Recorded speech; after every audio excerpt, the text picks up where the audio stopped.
Hi guys, so I thought I'd give you a little bit of an update on the Mark 1 since last weekend's Resto Show edition.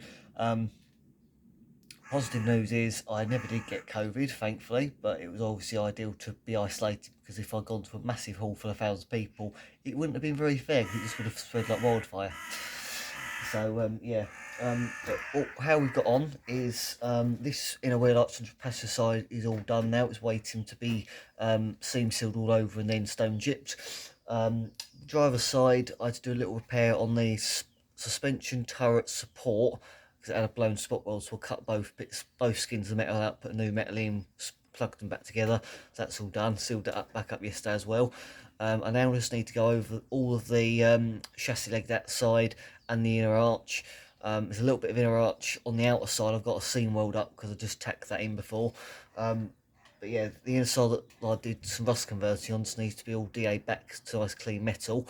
And then I can just put red oxide on it, and then later on when I'm ready I can then put all the seam sealer on that as well. And then once that's all done, I can then move to the outer side of the arch and get that all finished off. Yeah, and once I've done both arches, I then want to move to underneath the boot floor because underneath the boot floor is where the fuel tank goes.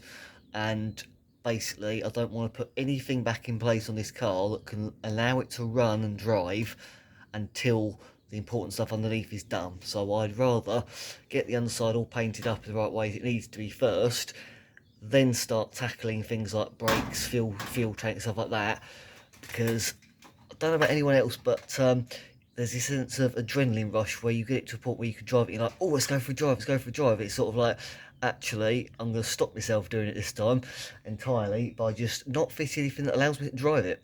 So where it is at the moment, I did drive it forwards, backwards, 4 feet. Put a couple of wheels at the front, a couple of wheels at the back, and literally just sort of went up, held it on the clutch. Because literally, if you push your foot on the brake pedal, it does nothing. There's no brakes attached to it. So, yeah, that was sort of how I did that. I had planned to actually turn the car around, but I decided that given the lack of brakes and the fact that the simplest way to stop it would be falling into a ditch was probably not the most sensible of ideas. So I aborted that idea. Just thought, no, let's just play the sensible card for once. But yeah. So yeah, she's coming along, very slowly but surely. All just depends on work hours at work, and then what time we get to spare in the evenings and weekends. But she's coming along, thankfully, and the further and further I get into it, the it does get a little bit boring at times. Sort of think, oh come on, just put some underside on it, just get it done. But on the same score, the other half is I have worked in a body shop. I know the sort of difference between rushing it and doing it really well and doing it really properly. And difference is that when you rush it, it's maybe not as prepped up, maybe not as well prepped as it could be, and therefore you end up with little edges and stuff like that that aren't stuck quite as well as the centre. Problem is with the edges, it's normally where the joins are.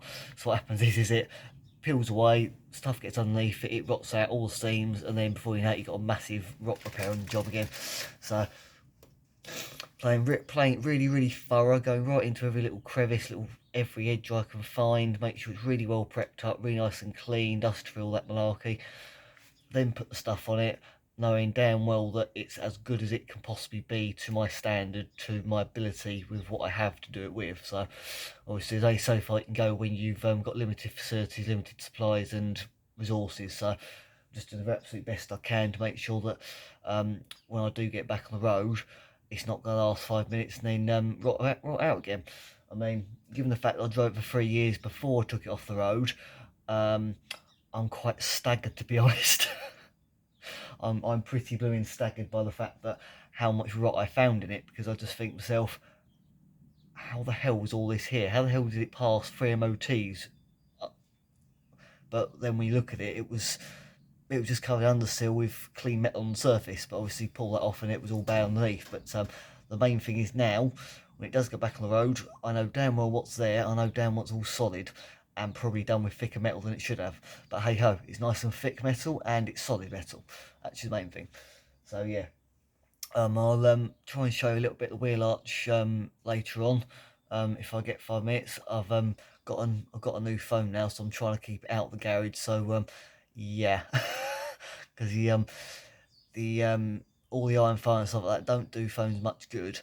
and the other one I managed to drop in here and smash the screen, so I'm trying to keep this one good. So now I've done this video for you, I'm going to put the phone back in the house, away from all the madness. So hopefully you enjoyed the instalment. Sorry it's not more interactive and actiony with grinding and stuff like that, but having a little sort of bit of a chilled morning, and just trying to do a little bit so I can say I've done a little bit more today. So yeah, yeah, I'll hope to show a bit of progress very soon. Thanks for watching.